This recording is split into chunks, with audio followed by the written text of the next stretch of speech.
Hello and welcome to The Failure Gap, where we talk with leaders about navigating the space between agreement and alignment. We always love to talk with interesting people, and today we are joined by David Prager, who is, in my mind, one of those people that is great at navigating spaces. He is between the US and the UK, between brand and strategy. In his former job as the chief brand officer for De Beers, he was between mining and luxury goods, as if there could be a bigger space that you could imagine in any kind of business. David, thank you so much for joining us today. Thank you, Julie. I was concerned when you said I'm really glad to talk to David Prager about failure, about that, but it's great to be with you and great to see you as ever. Yeah, thank you so much. And when we talk about the failure gap, it's actually about how rich it is to have this experience of moving from agreement that something is a good idea to alignment that we're actually getting it done. And I've had the opportunity to see you do that firsthand with teams over the years. And I think it's really not at all about the misery of failure, but actually about the joy of success and how when we get there and we get aligned and we start doing it together, we see really great things happen. I think it's just an amazing space. Yeah, I mean, that is where the joy is. You've got a great saying that I'm going to completely butcher, but it's based on that old proverb of go fast, go alone, go fast, go together. You do it, Julie. Yeah, you can do it better. But I totally subscribe to it. To go fast, go alone. To go far, go together. To There go it far is. fast, get aligned. That's right.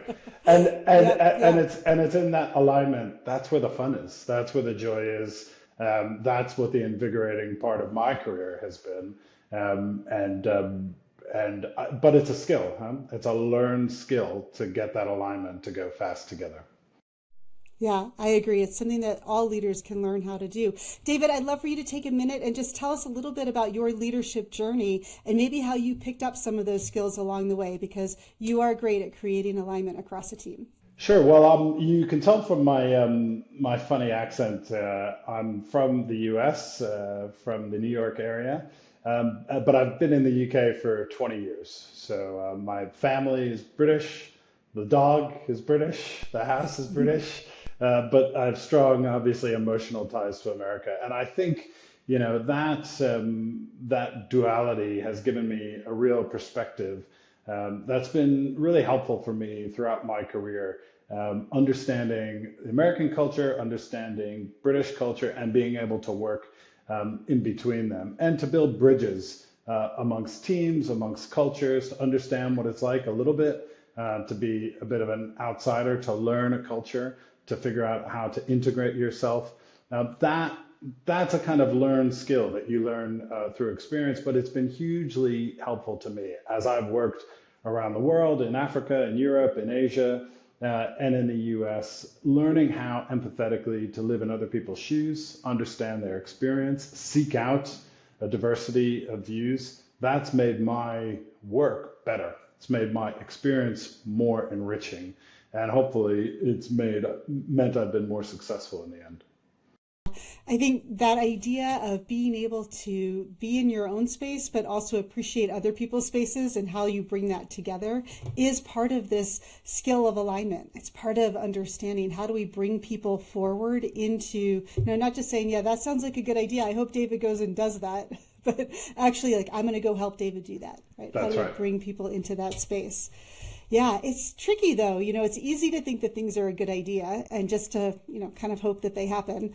I'm curious if there's anything in let's forget about work for a minute, in your personal life, anything that you've ever thought, that would be a really good idea. I'd like to do that. And you haven't actually been able to get quite there. I know for me, by the way, it's about learning a second language. I think a lot of people share Right. that. I think it would be a great idea to be able to speak another language, but I have never aligned myself to the work it takes to do that. Well, so for me, as I tell my children all the time, I do. I speak American and British, and that's You become do. You do. very useful. Um, Gosh, I mean, there is a long list of things I would love to do. I imagine myself doing. I have visions of myself being really good at, and then I never get anywhere with it. I'd say the most recent example is me thinking it would be really cool to learn how to play guitar. I Hmm. thought I thought, man, I could be that guy at the party that pulls out the guitar and plays a few chords. I didn't have to be great. I just wanted to be proficient. And Julie, do you play guitar? I play a few chords. Okay, so you're better than, let's just say a few years in, you're better than me. You're better than Yeah. me. And I think, the vision and the aspiration is much different than the nuts and bolts, what it takes to be successful at something and the action you take and the dedication required to do it well. But man, I had visions of Yeah, coolness. yeah. Well, David, there's still time. Not for me. I don't know. I do feel like there are some things you have to learn young. I don't know why. So, yeah, I think but what you just expressed is where the heart of the matter is, right? Which is that it's easy to have that vision of it would be so cool, but the Right. reality of what it takes to grind it out day to day is where we fall in the failure gap, right? Where we don't necessarily figure out how to do it or how to do it together when it comes to a team so that we move from agreement and that vision of what would be cool and actually getting it done day to day. I'm sure that you have examples, though, where you have thought that would be a great idea and then you've gone and done it. And I'm curious, what's something that you can think of where you've thought, yeah, that would be a great idea. I'd love to do that. And then you've gone out and been able to get aligned and been able to execute on it. Yeah, do you know, I've got one right now. I'm learning to play tennis. I've never been a particularly good tennis player, and I've always wanted to be better at it. And Obviously, a wonderful activity to stay in shape. Um, and not only did I start with intention, but I've continued. And I'm a little bit hesitant to say it on this podcast because now I'm going to play somebody in tennis. I'm not in any way saying I'm good, but my point is I've kept with it and I'm enjoying it and I'm getting better on a week by week basis. And it's funny, if I think about those two examples, the guitar player I am not, and the semi-proficient tennis player I'm becoming, there are real differences in my approach. And I think easily the most important was I made my aspiration to learn how to play tennis well public. I Interesting. stated it. I told my friends, I told people at work, I said, I really want to do this. And I knew that was intentional. I knew that people were going to check in on me, ask how I was doing, challenge me, make fun of me for a little bit, but I knew I then had to do it. The guitar, it was just for me. And I didn't tell anybody about it. And so it was really easy to not put in the work. And when you've got your hand around the neck of the guitar and your joints are crippled and you've got calluses and you think this is terrible, I don't want to do this anymore, and I can't figure it out, it's really easy to stop because nobody's going to call you on it. And so for tennis, I really made sure I stated my ambition publicly, and then other people could hold me to it. I had have a coach who makes it enjoyable, makes it fun. I've done it with my wife, so I've got a partner, I've got a team who's got a shared aspiration and shared goal. The guitar was just a solo endeavor, which was not particularly enjoyable. And so I kind of, in the failure of the guitar, I picked up a different thing with strings, I guess, and figured Yeah. out what did I do wrong the first time and how could I change that. Yeah, I love those things that you're bringing up, right? Making it visible, creating some accountability, building community around it so that the habit becomes really strong, so that week to week you're continuing to take ground. And those I think, are all really important aspects of how you navigate through the failure gap and move from agreement that something's a good idea into Right. alignment and actually getting it done. And you also brought to mind for me, I don't know if you've seen, it's been going around on the internets, Roger Federer's graduation speech from last Yeah. year, where he talks about the power, like he's arguably one of the greatest tennis players of his generation, right? And he's won, I think, over 80% of his matches. And in the speech, he talks about the fact that he's only won, I think he says 52% of his points. And yet he's won all of these matches. And his point really is you have to keep going, right? There's this power when you just keep going and you don't get too hung up on the points that you lose, and you don't also get too hung up on the points that you win.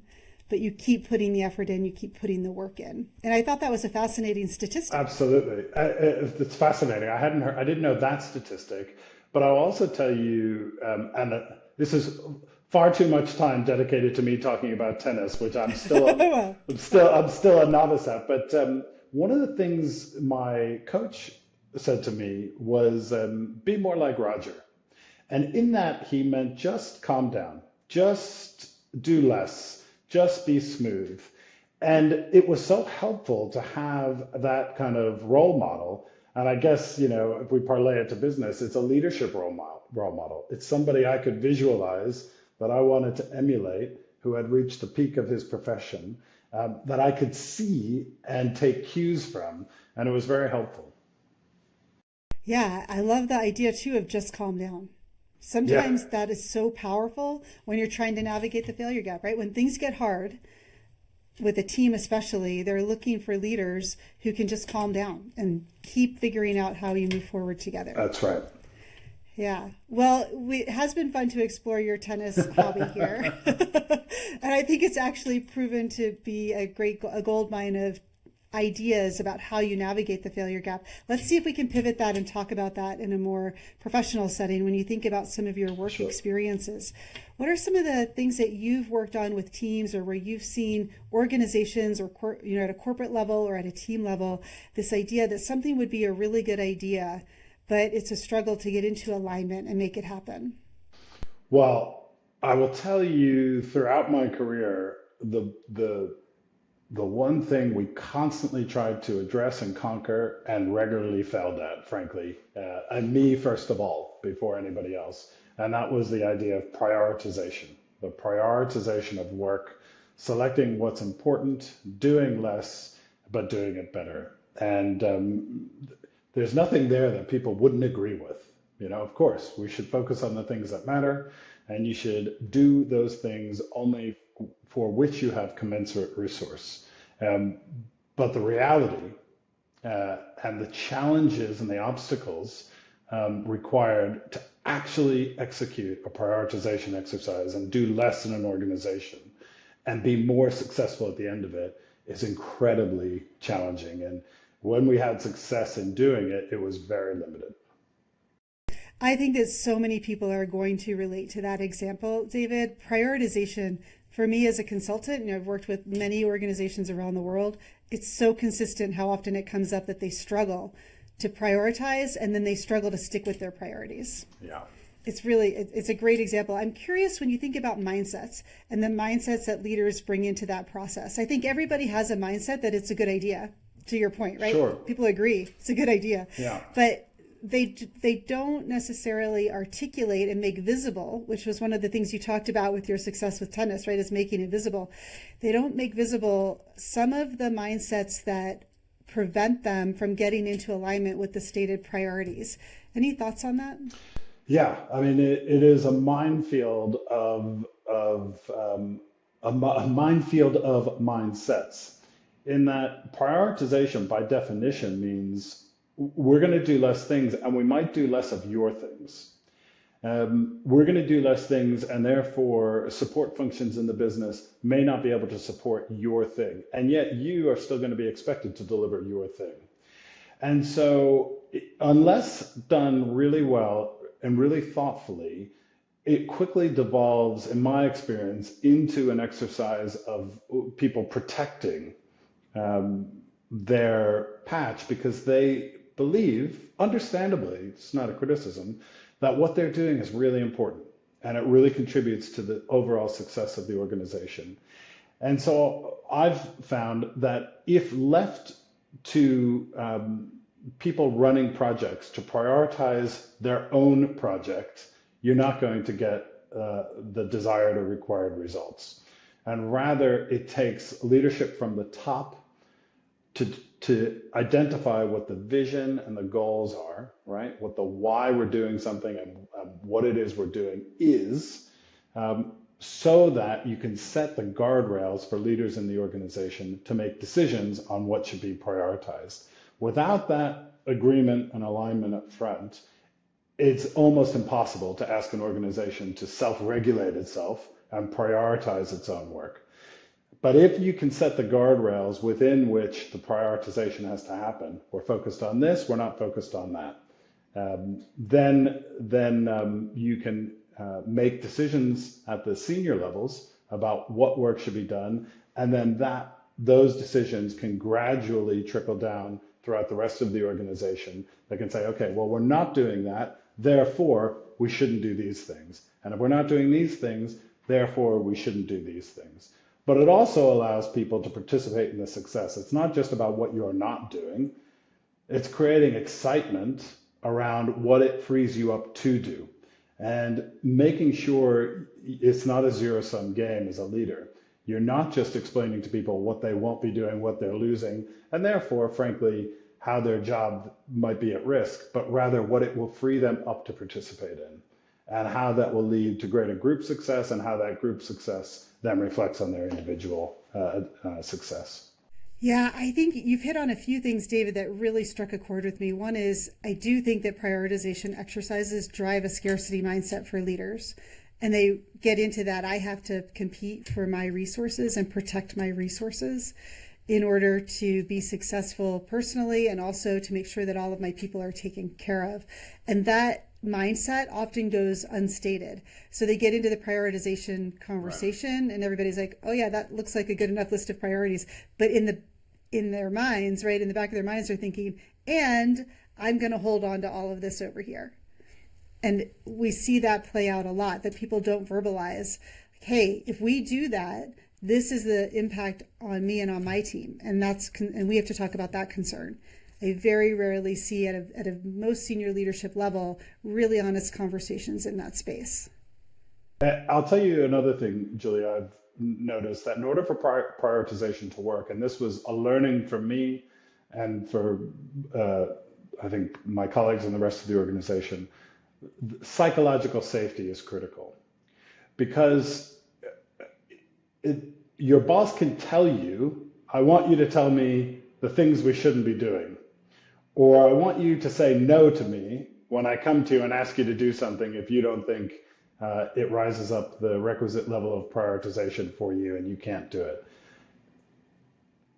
It's easy for the boss to say that, and then she or he sounds great and magnanimous and progressive and open-minded. It's a whole different thing to expect the team member to act on that and to really have trust that if they say no, that they'll be met with the same openness and enthusiasm, and that, you know, that starts with the leader, not the team member. That starts with the leader creating a kind of team of trust, a culture of trust where people know that they can say things that she or he doesn't want to hear, and it's not going to be a demerit against them or their progression.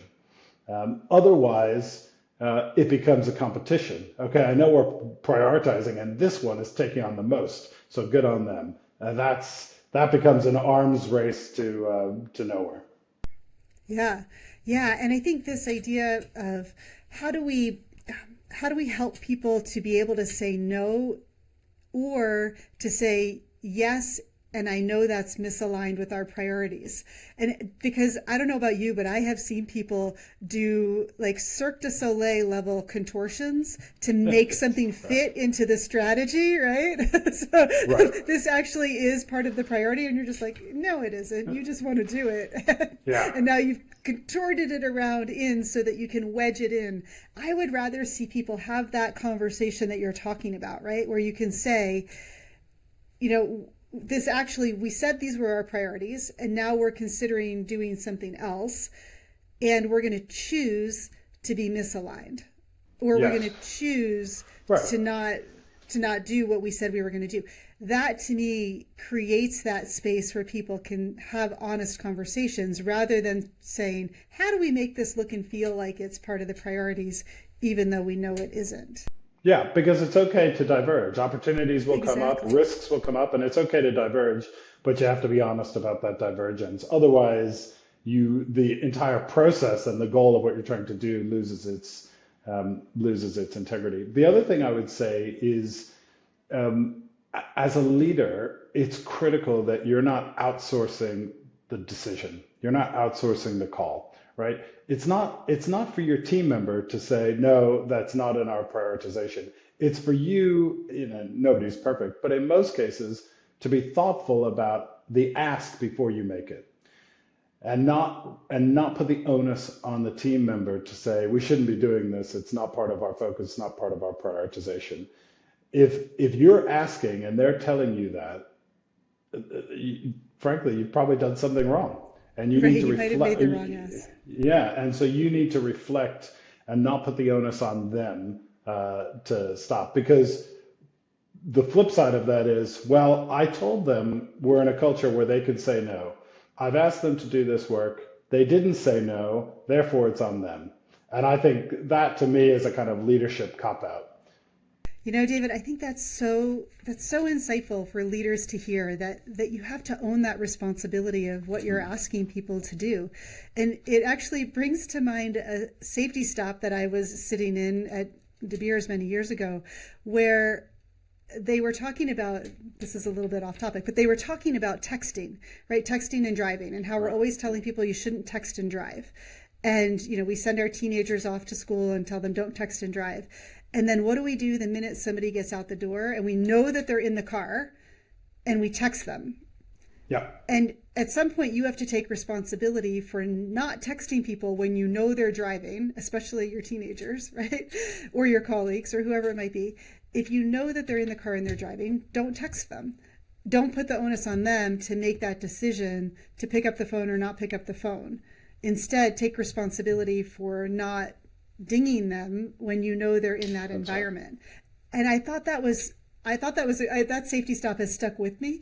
And I try now to do that, and it's really hard sometimes.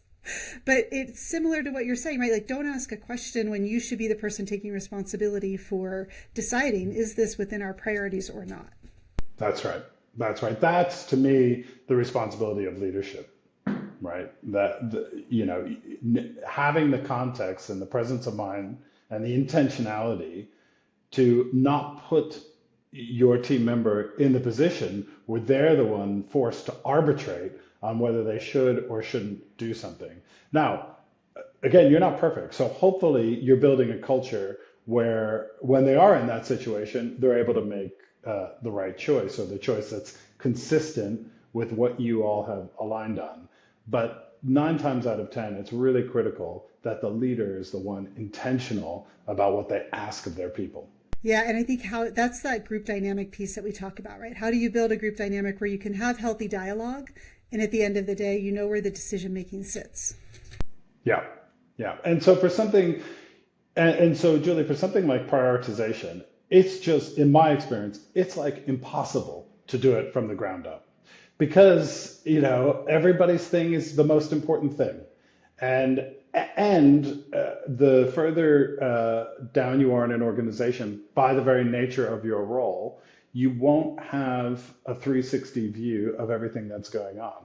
And so you might say, okay, this thing I really don't like doing, that I find to have no value whatsoever and is a pain in my butt, I'm going to make the unilateral decision that I'm going to deprioritize that and I'm not going to do it. Well, the knock-on effect is that something in the business that might be super important isn't supported and it fails. And that decision is made because that junior person wouldn't have had the full understanding, context, and 360 view of the organization.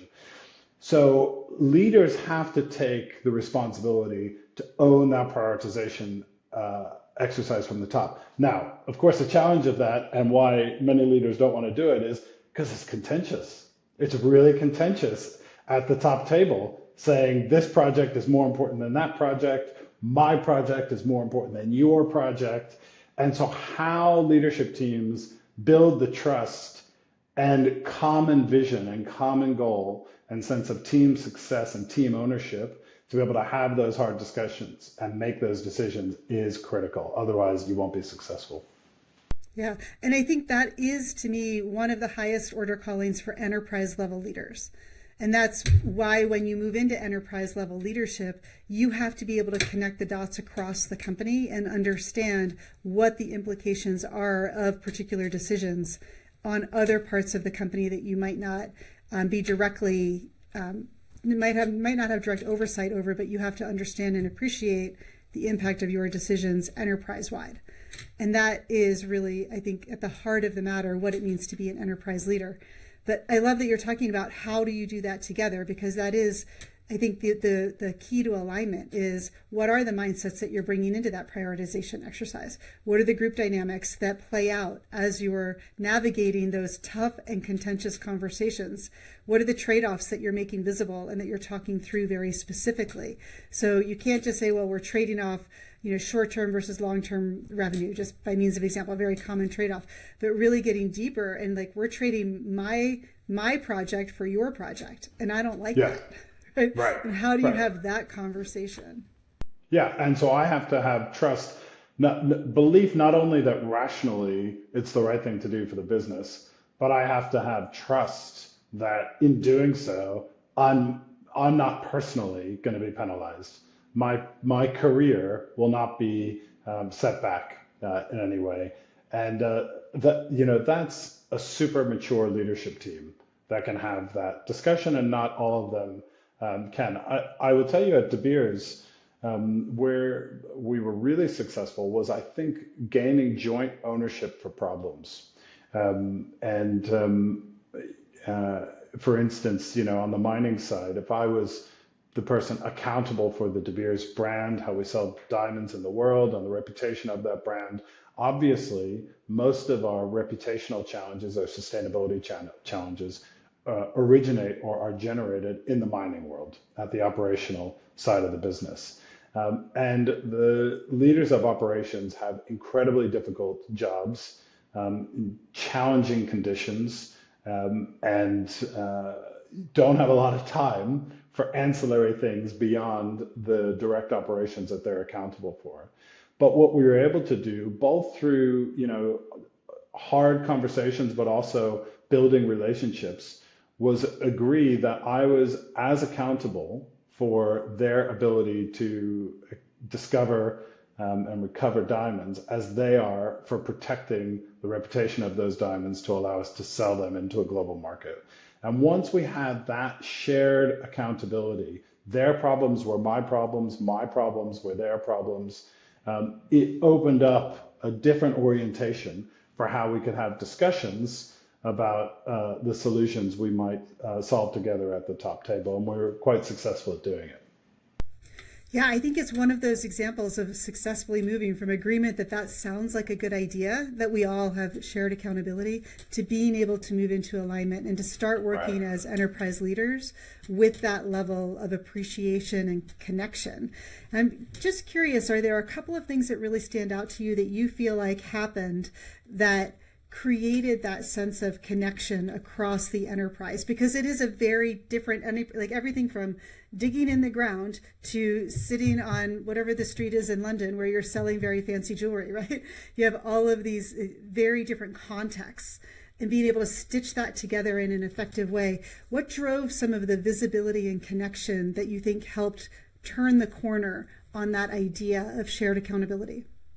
Yeah, I think first and foremost was the building of relationships through physical presence. So me being on the ground at operations and operational leaders being in consumer markets. And, in COVID, that was extraordinarily difficult. So companies, I think, coming out of COVID obviously had the immediate challenges of collaboration, but I think they also probably still are affected by the challenges of relationship building and trust building that comes with it, and being able to almost, not literally, but almost literally, stand in your colleagues' shoes, understand the challenges they have, park your challenges at the door. That's the key. It's not, that old saying of you're listening until you're waiting to speak, but really parking your challenges at the door and spending real time with understanding your colleagues' challenges and being a partner to them in trying to address them through whatever it is your own particular skill set is. So building relationships, physical presence to allow you to build trust, spending time to understand the problem, demonstrating curiosity, demonstrating dependability, that they could depend on you, not necessarily to come up with the solution of the problem, but to care about the problem. I always say you can tell what somebody cares about based on what they're thinking about before they go to bed. Are they really concerned for an employee, for their growth, for their development, a project, a team, somebody that's got a difficult problem? Is it niggling at me as much as it's niggling at them? Are you sending them a text and saying, what about this? Have you thought about that? How can I help with this? I think that curiosity, that isn't faked, it's real. You give yourself over to it, I think comes across as genuine and opens up those lines where you get that back, I think, tenfold from the organization. I think another thing, David, that I've observed in you is this ability to also invite people in to what you're doing without giving up control and without giving up your decision rights or anything else, but to invite people in to understand. So, Stephen Covey says, seek first to understand and then to be understood. And I think you're speaking a lot about that seeking to understand, and to be understood is also really important, and how you do that. And I do think there are some ideas that you're mentioning around physical presence and like being there on the ground, but also inviting people into your space and into your world and giving them that experience so that they can connect the dots as well, right? And you're not, there's something about that feels really important when you're trying to drive alignment. Yeah, I think so. And as well, particularly for new colleagues, it's a surprise. Surprise is helpful.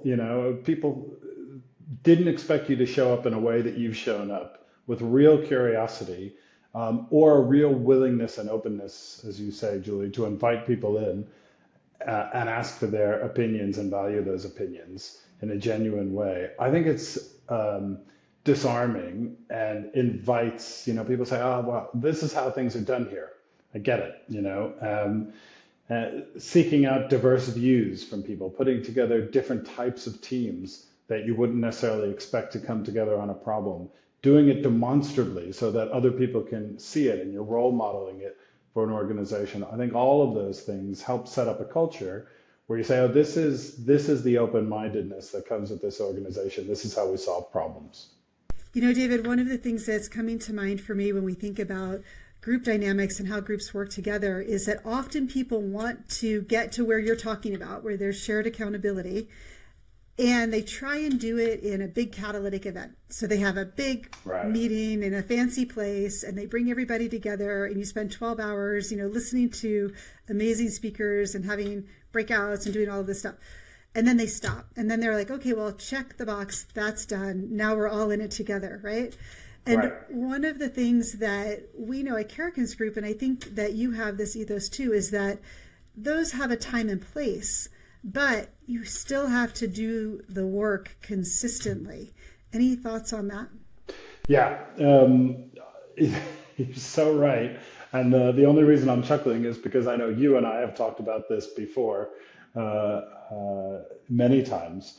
When we developed a new purpose statement for De Beers back in 2019, De Beers had gone for many years and evolved into a very different organization without revisiting its purpose and vision statement.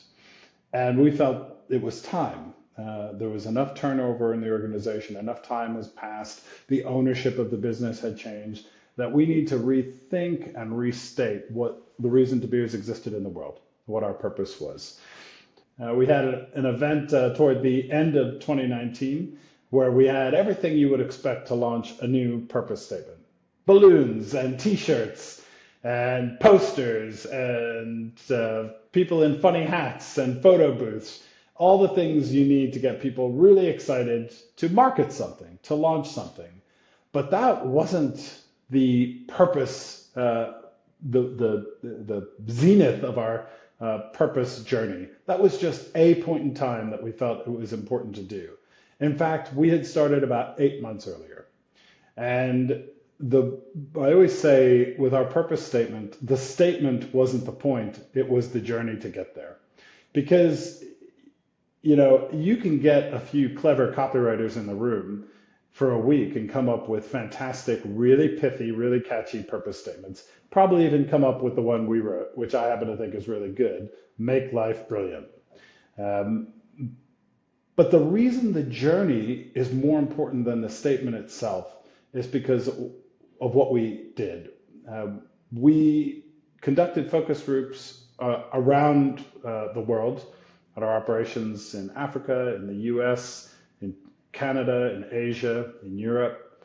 And we asked people about the organization. We asked people about what motivates them. We asked people about why they do the work they do. We asked people about what makes them proud to tell their kids about. We asked them about when they go to the pub with their friends after work, what do they like to brag about?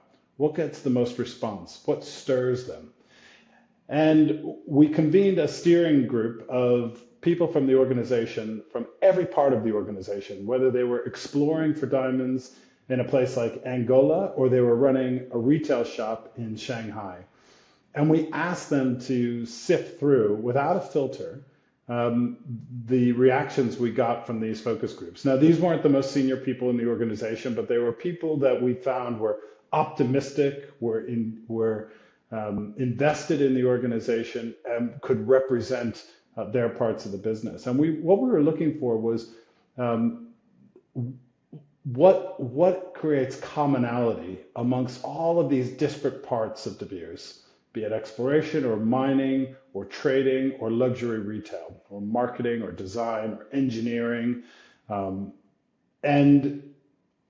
in the end, it was this idea of creating something really special, creating brilliance for people. Now, that could be brilliance for the community in which you are mining. It could be brilliance for your kids that you're putting through university. It could be brilliance for the couple that buys a diamond to represent their engagement or their marriage. But it was brilliance in all of its different forms. And that was something that really tied the organization together, make life brilliant. But as I said, in that event we had at the end of 2019, it was less about the phrase and it was more about the meaning behind it. And what we had replaying back to the organization, what we had heard, and the excitement that started then and then carried forward was an excitement that we're all engaged in a really meaningful endeavor that people from all around the world are engaged in. And that to people was really motivating and really exciting, and it was super successful and became really important when we hit something unforeseen like COVID only a few months later, because it helped inform how the organization showed up in that crisis, particularly amongst our communities and with our people. If we're about making life brilliant, what does that mean? What does that actually mean on the ground in our communities that were under such risk from the pandemic? What does it mean for our employees who are being asked to work in retail operations in potentially dangerous situations? And so it was a great guiding force, and showing employees that it was a kind of North Star for us through that crisis only deepened their attachment to it and their love of it. Yeah, I think what you're really getting at, David, is the importance of creating shared meaning. That it's not just what it means to you or what it means to me, but what meaning do we share around that idea of make life brilliant in this case? And that takes time and it takes consistency. And you know what it takes? It takes all of the things that you're doing for tennis that you didn't do for guitar.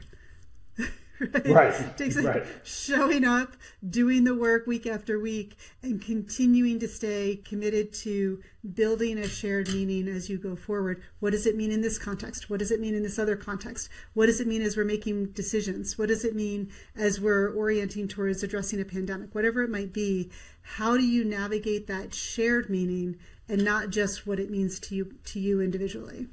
That's right. I think that's right, Julie. Yeah, such a wonderful example, and actually is, I think, a success story for moving from agreement to alignment. The idea that it'd be great if we were more joined up as a leadership team at the most senior levels, and we were able to spread that through the company, and then doing the work to dig in from a purpose statement perspective and bring it to life, and not just have it be copyright words that some clever person came up with. Although, there's, again, a time and a place for that when it comes especially to marketing. Yeah, pithy is important. We don't underestimate pithy, but like good marketing, it has to have substance behind it. Yeah. I'll tell you, Julian, another success story that comes to mind that I think De Beers has really done well with and taken hold of, and that is the movement behind diversity and inclusion. And I'll tell you, a number of years ago, nearly just under 10 years ago, we looked at our exco. We looked at our exco and our senior leadership team, and we realized we have a product, obviously, that's 99% purchased by and worn by and owned by women. And at the time, I think exactly 0% of our exco, our most senior team, had women on it. And that was not by design, but it was certainly a problem. And I think, to the credit of the business at the time, it really understood that problem. It understood it not as a brand problem or a reputational problem. It understood it as a business performance problem. It understood that however we had gotten ourselves into that situation, it couldn't be a good thing that we were so detached potentially from understanding what our clients' experience was. And we knew that a more diverse leadership team meant, different points of view, more experience, more resilience. All of those things we all know come with a more diverse organization.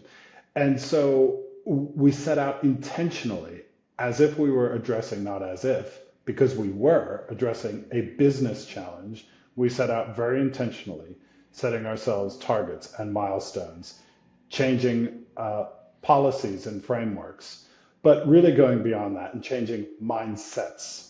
And so when things were going right in a particular project or wrong in a particular project, the first thing I would hear out of our CEO's mouth at the time was to the leader of that project, tell me about the team, right? Because he wanted to understand what was the makeup of the team. Were you seeking diverse opinions and experiences and point of views? And more often than not, I would say 9 times out of 10, if there was a challenge on a project, there was also a challenge with the team, with the makeup of the team. And so, Julie, I think you've heard me say it's a truism in business. You tend to care about the things your boss cares about. And so, he took it upon himself to not only really care, but demonstrate how important this issue was to the success of the commercial success of the organization.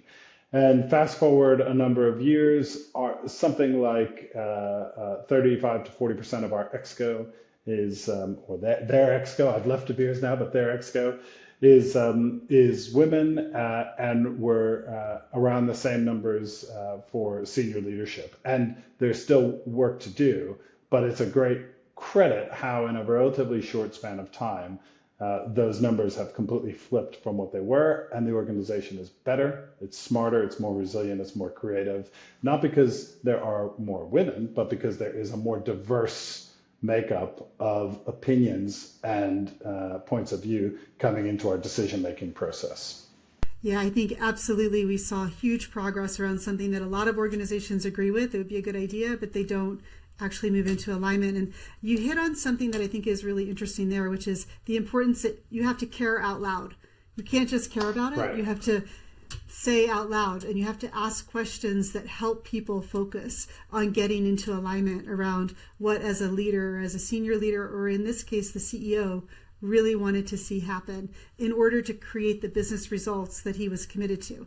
And so by creating that space to say out loud, here's what I care about, I think he fundamentally shifted the approach that other leaders in the organization were taking. That's right. I mean, it came to a point where people knew if they were going into that exco meeting or the meeting with the CEO, that question was going to be asked. And so what that did, whether they were personally invested or not, is it made them think differently about their hiring, their recruitment, their team makeup, because they knew they were going to have to answer the question. And that was the kind of trigger point for a transformation that continues to this day. Yeah, exciting stuff. Well, David, I could talk to you about this stuff forever, but why don't we pull it together? And I'm curious if you just have like a top 5 list or a top 3 list. If somebody were to say to you, I need to get this team aligned to doing things differently, what would you tell that person to do? Well, caring out loud is a good one, I think, as you just said. Being willing to be the leader that is outwardly optimistic. I always say even to my kids, it's all right to be a skeptic, but not a cynic. Because cynics in an organization, I think, can be poisonous. Skepticism is really healthy, but skepticism mixed with optimism and a sense of vision and purpose are critical. So you've got to care out loud. You've got to be energetic. You've got to hold the energy sometimes of a team, and that's not always easy to do. And you've got to, I think, as a leader, we haven't talked that much about it, but vulnerability is hugely powerful as a leader. Being confident in what you don't know and expressing that out loud allows others to do the same and allows them to operate in a place of trust where they can hold up their hand and ask questions. And inevitably, when people are honest about their capabilities and feel that they can be honest, you get to hopefully a better result. I love all 3 of those things around, say, making it out, carrying out loud, right? Like making things visible. Don't just let it sit inside your own head. That's right. And the idea of being really vulnerable and inviting people into your world and into your conversation. And I'm going to just call out one more that you mentioned earlier, and that is presence.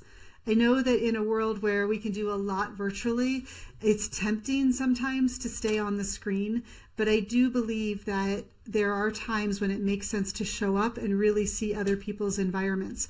And I know there's a lot of debate right now about back to work and 9 to 5, Monday through Friday at the office. That's not what I'm talking about. What I'm talking about is being in somebody else's world in a really strategic and purposeful way. And I think that you reflected on that in some of the things that you were talking about as you built the purpose statement, is how do we really understand the context that people sit in? Yeah. Oh, and it's almost, Julie, more powerful now because you do have the option of doing it on a screen. And if you demonstrate the curiosity and the care for walking in the other person's shoes, understanding and owning their problem as if it is your own by being there, not just by clicking into a meeting, I think it's hugely powerful. I agree. Well, David, if you could get some group in your life, a team, the family, the world, whatever it might be, to align to something, what would it be? It doesn't have to be huge, or it can be small. What would you love to get someone in your world aligned to? Well, I'll tell you, I'll give you 2, perhaps, 2 quick ones. The one I always say to my kids, to the point where they're now rolling their eyes, but I say life is 10-90, 10% what happens to you and 90% how you react to it. And so, not being a victim,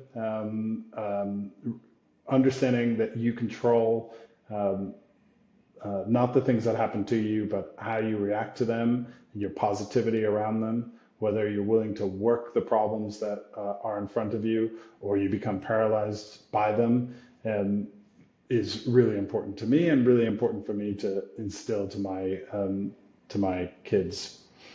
And then I think for them, but also for business, I think if I could wave a magic wand, I would wave the benefit of the doubt magic wand. And I would ask that people go into any sort of business engagement giving their counterparty benefit of the doubt. Often we go into meetings, certainly myself included, with assumptions of what the other side is after, assumptions of what their motives are, assumptions of their brilliance or their stupidity, or why would they have done this, or how could they have made that decision. And what I've found in my experience is usually, not always, but usually there's a darn good reason they made that decision because of a context that you can't immediately see in front of you. And if you give people the benefit of the doubt that most people are good people trying to make the right decisions in an imperfect world with an imperfect amount of information at their disposal, then I think you engage with them in a far more open and generous way where the two sides are not immediately in defensive modes, but you're more likely to understand and then ultimately own each other's problems as your own. And it's from there that you can get to solutions. Well, I think that, David, this has been really wonderful for people to hear your perspective as someone who has moved from agreement to alignment on some big enterprise level goals and also seen the struggle with things like prioritization, how there is no right solution there. You've just got to keep at it and keep working at it. And I think a lot of organizations do struggle with that particular gap between agreement and alignment on prioritization. And I'm sure that your tennis game is getting a lot better because of your consistency in practice, and you're showing up. You've made it visible. You're holding yourself accountable. You have a coach who is supporting you. You're doing a lot of the things that we do even in our personal lives, but also in the workplace in order to move from agreement to alignment and really see these good ideas come to life. And I just have to say that if your teenagers are rolling their eyes at you, I think that's a success metric. So, I think that means you're being successful. So good job there. I think you judge the radius of the roll. Is the level of success you have. Julie, I know you won't want me to, but if I could just say, it's a constant learning process throughout your career. As you become a leader at a young age, I think you tend to be ill-equipped or unequipped in how to navigate some of these dynamics, and you learn the hard way. You learn by failing, and I would say it's a failure only if you haven't learned from it. If you can learn from it, then ultimately the whole endeavor is a success because that failure contributed to it. You have been, throughout my career, or at least the decade or so that we've known each other, a real guide, a spirit animal for helping me understand how to learn from it and how to approach challenges within an organization in a way that's self-reflective first, understanding the ways I can change my behavior to get a better outcome without expecting anything from anybody before that. And that's made me, I think, a better leader, and it's made the job more fun. It's made the job more joyful and more fulfilling. So I always love working with you, and I'm always better for it. Well, David, thank you so much for that. And likewise, I have learned so much from you and have so enjoyed being on this experience of growth and development with you. So thank you for inviting me into that. And thank you for participating in the Failure Gap podcast. This has been a great conversation. I know our listeners are going to have a lot of really great takeaways from it. And I appreciate your time. And I hope you have a great rest of your day. Thanks, Julie. See you soon.